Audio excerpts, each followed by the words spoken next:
জয়া আহসান, যিনি দেশের গণ্ডি পেরিয়ে কাজ করেছেন টলিউড বলিউডেও।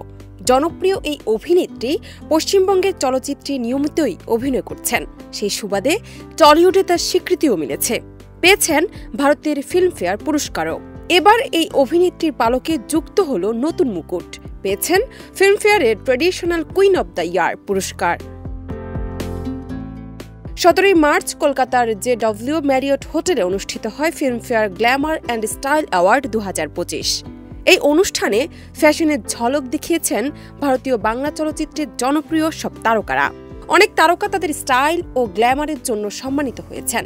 জয়া আহসান তাদের মধ্যে অন্যতম। এদিন তার হাতে উঠেছে traditional queen of the year পুরস্কার।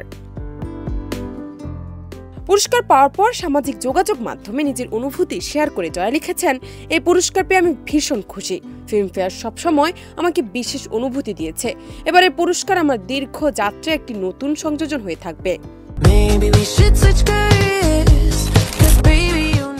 একই পোস্টে বেশ কিছু ছবিও শেয়ার করেন জয়া। তাকে নানা ভঙ্গিতে অ্যাওয়ার্ডে হাতে নিয়েও পোজ দিতেও দেখা যায়। সঙ্গে তার রূপ সাজ বরাবরের মতোই মুগ্ধ করেছে সকলকে। অভিনেত্রী পরনে ছিল একটি অলিভ রঙের shiny silk high slit gown, সঙ্গে টেনে বাঁধা চুল আর হালকা গয়না। জান্নাত নিপু, দেশ রূপান্তর।